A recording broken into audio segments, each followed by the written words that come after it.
What's up, world? It's your man BG, live and alive on this beautiful Sunday. Uh, Beautiful indeed. First and foremost, because God is uh, the author and the finisher of my faith. Um, Today is a day we celebrate, uh, but in all actuality, this is every day. I think we serve a God that deserves a holiday praise every day. So big shouts out to you, God. Big shouts out to my Savior, my Lord and Savior, Jesus Christ, who I truly believe walked this planet, died, put in a tomb, and came back because God said so. I believe that.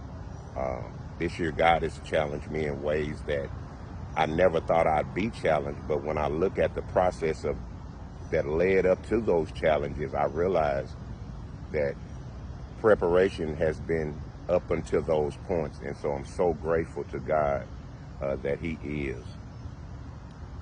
Last night, Ricky Ray's Ranch. Um,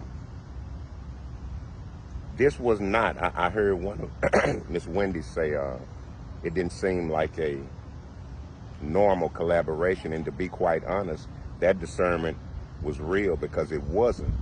But it was something that I felt I was called to do, even knowing the circumstance, the situation, and the fellas I'm dealing with. Uh, I'm very aware of certain type of cats.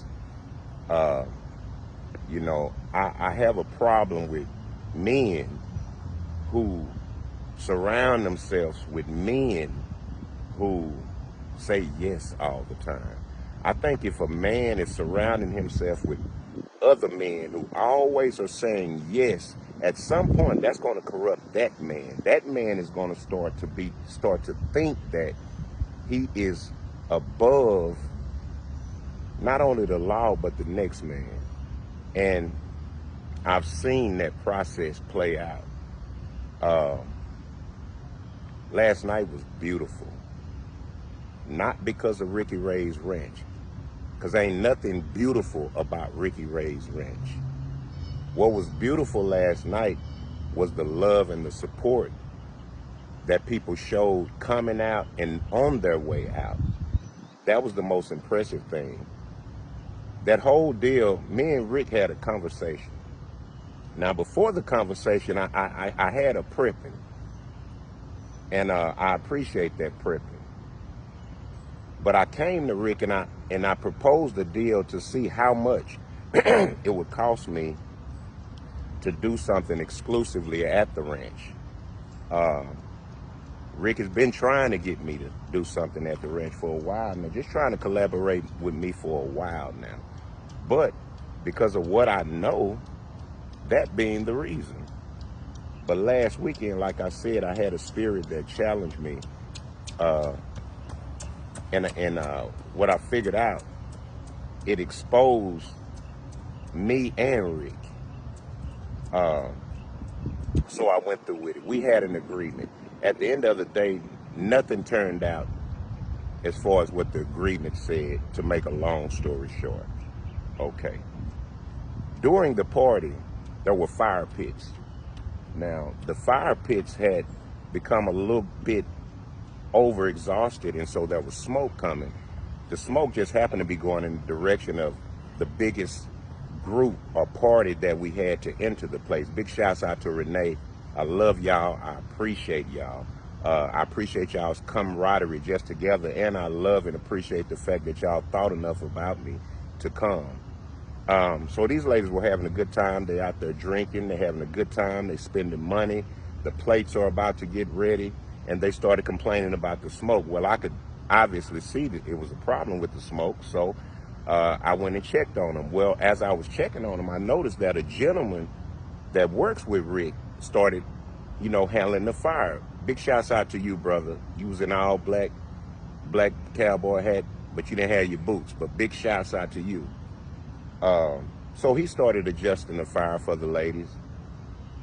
All of a sudden, I noticed he left, and over a course of time, the flames began to go back up. So I went over and sat with the ladies, and by this time they were needing tissue and different things to wipe their eyes because the smoke had just become too overwhelming.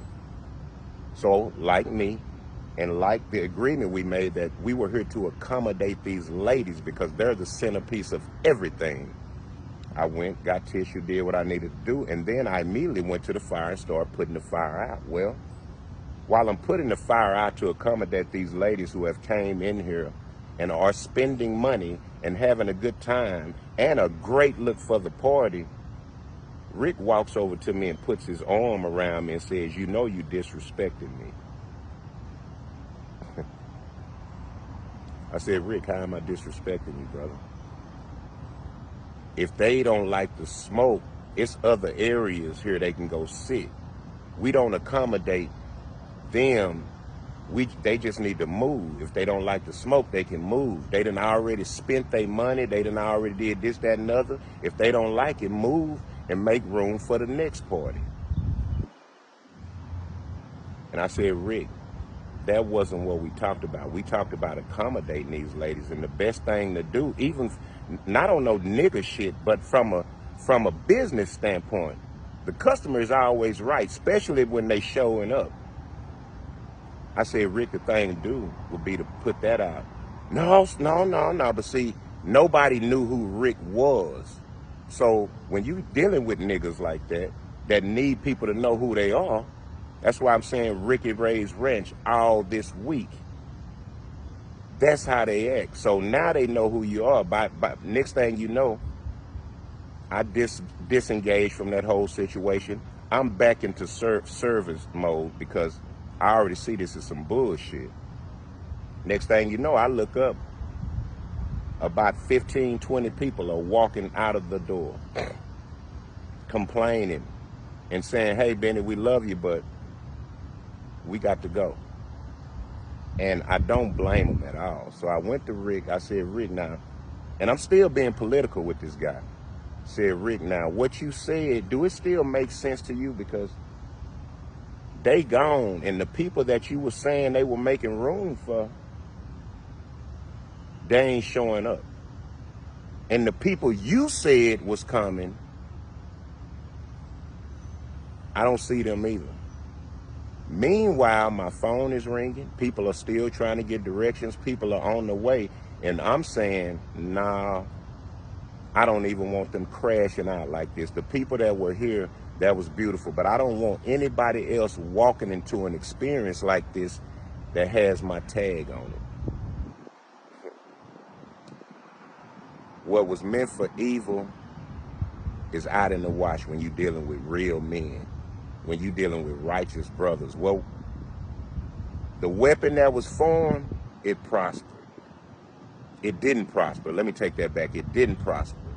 At the end of the day, Rick wasn't doing business. Rick was hustling and had the nerve to tell me he made $2,700 off of everybody that came there to see me.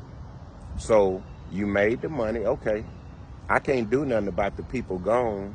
Okay, ain't no sense in tripping off that. Well, Rick, talk to me. Out of that 2,700, what do I appreciate? How much of that goes to me? And to make a bullshit story short, $20 out of $2,700 is what was due to me. So now I surely don't want anybody else coming. And as a matter of fact, at this point, that whole Ricky Ray's Ranch bullshit is just that to me. You yes men and you brothers who want to deal and continue to be in collaboration with brothers like that, have at it. I'm too old to be hustling at this point. I'm too old to be trying to depend on niggas to subgrade my income on some bullshit. I don't want to be attached to none of that, and none of the niggas attached to that. I love everybody I love, and that's a true story, and that's just, I'm organically set up that way. God made me this way. I'm a passionate brother, but I'm a monster too. And I have to acknowledge that I ain't shit. I'm a filthy rag, in other words. I have to acknowledge that because I serve God. I have to be that.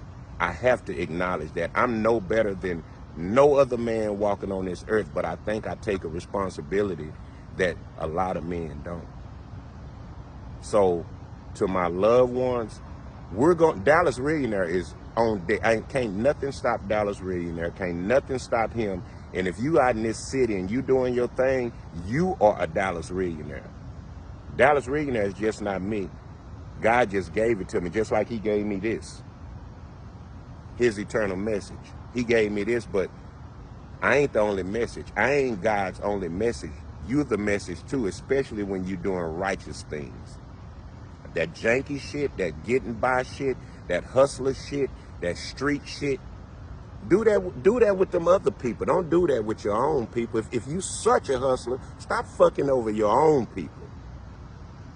Find somebody else to do that. But if we the only ones gonna sit around and be the victims of what we do to ourselves, then so be it. I don't want that vibration. I'm trying to raise the vibration. I am. And gonna do it. So I love y'all. I wanted to address that. I wanted to address that you niggas need to stop giving credit to niggas who done a bunch of fuck shit. Having them thinking that they are the gatekeepers when that ain't righteous, man. We done all done dirt. Really. We done all done dirt. I just told y'all I wasn't by shit, but I ain't never fucked over nobody. Not with no intentional heart. And anybody that I've ever offended in any form or fashion, I think I've apologized by now. Because I'll take that serious. So listen, I love y'all. Dallas Millionaire is real. We on deck. We're going to do some great things, and it's going to be powered by God. You won't. The next thing I do, it won't be attached to no bullshit. I guarantee you. I guarantee you. And y'all pray for me and continue to pray for me because I pray for y'all whether y'all know it or not. Sometimes I see y'all on Facebook and I'll see something you going through and I'll stop what I'm doing because that's what I'm called to do. You don't even know I prayed for you, but I did. You know what I'm saying? Them random phone calls y'all get from me, it's because I care. So each and every one of y'all, I love y'all. I appreciate y'all. I'm disassociating with all bullshit and anybody that's comfortable being associated with bullshit. This BG, Dallas Millionaire, his eternal message, all of it. It's in motion. Let's go, baby.